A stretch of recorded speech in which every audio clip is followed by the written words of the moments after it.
Assalamualaikum warahmatullahi wabarakatuh. Baiklah, di sini saya Rizky Zati dengan NIM 234107047. Saya ingin memenuhi tugas tafsir terbaru, yaitu menerjemahkan ayat ke-7, yaitu Quran surah Al-Baqarah ayat 197 sampai 198.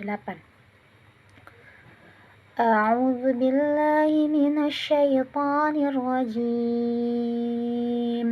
Bismillahirrahmanirrahim. Al-hajju ashhurum ma'lumat. Faman farada fihinna al-hajja fala rafasa wala fusuqa wala jidala fil hajj. وما تفعلوا من خير يعلمه الله وتزودوا فإن خير الزاد التقوى واتقون يا أولي الألباب. ليس عليكم جناح أن تبتغوا فضلا من ربكم فإذا أفدتم من عرفات فاذكروا الله عند المشعر الحرام واذكروه كما هداكم وإن كنتم من قبله لمن الضالين. Shadaqallahul azim. Baiklah, selanjutnya saya akan menafsirkan secara berkata. Al-hajju haji, asyurum bulan-bulan, ma'lumat dimaklumi.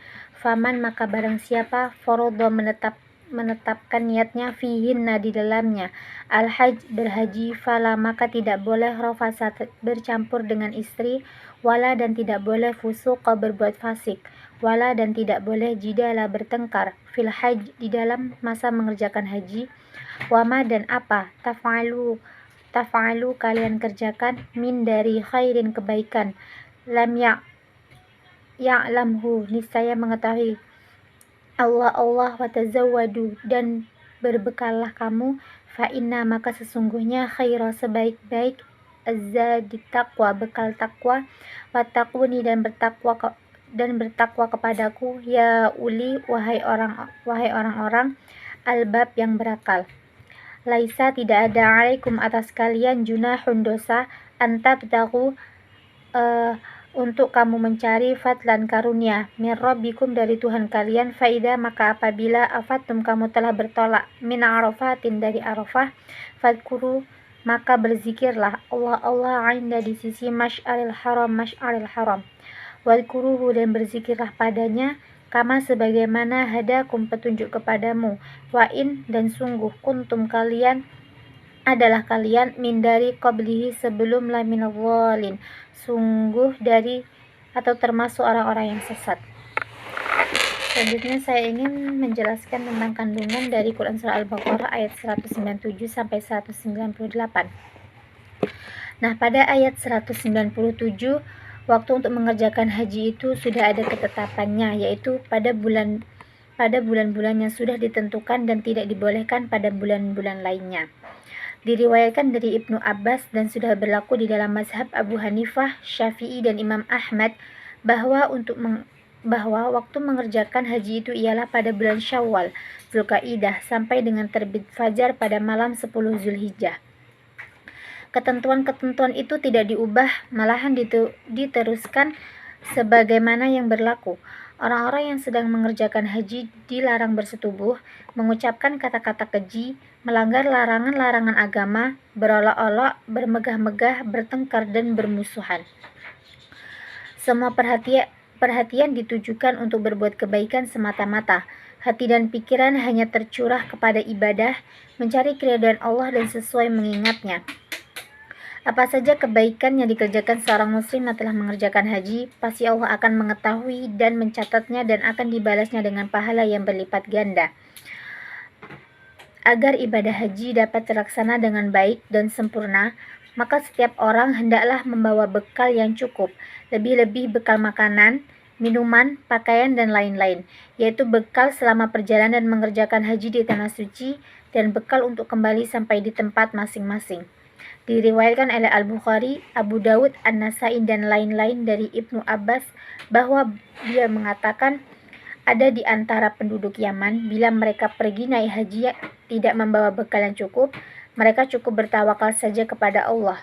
Setelah mereka sampai di tanah suci, mereka akhirnya meminta-minta karena kehabisan bekal. Maka bekal yang paling baik ialah bertakwa, dan hendaklah membawa bekal yang cukup sehingga tidak sampai meminta-minta dan hidup terlunta-lunta.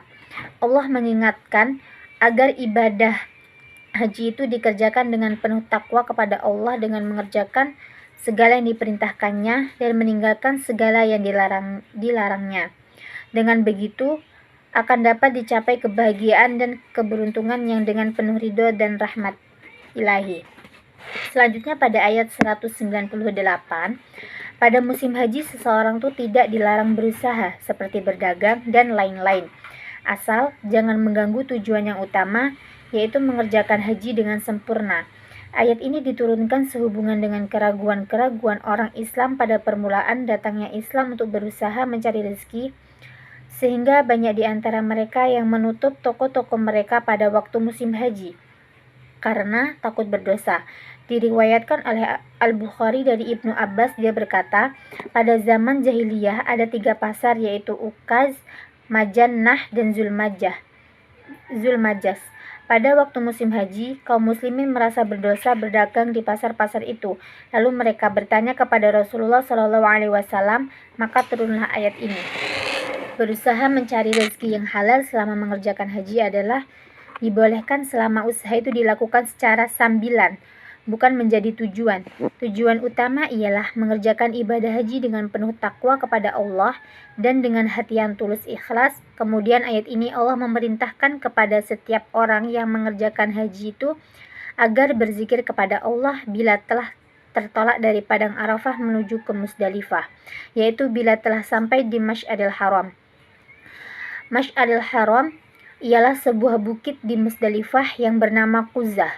Bila telah sampai di tempat itu, hendaknya memperbanyak membaca doa, takbir, dan talbiyah. Berzikirlah kepada Allah dengan hati yang khusyuk dan tawadu, sebagai tanda bersyukur kepadanya atas karunia dan hidayahnya yang telah melepaskan seseorang dari penyakit syirik pada masa dahulu, menjadi orang yang lebih bertauhid murni kepada Allah Subhanahu wa Ta'ala. Selanjutnya keterkaitannya dengan pendidikan.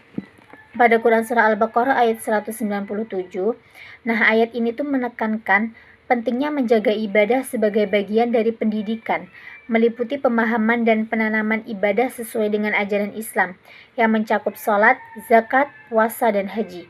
Pendidikan ini tidak hanya terbatas pada aspek fisik ibadah, tetapi juga mencakup pemahaman dan pengalaman, nilai-nilai moral dan etika yang terkandung dalam ibadah.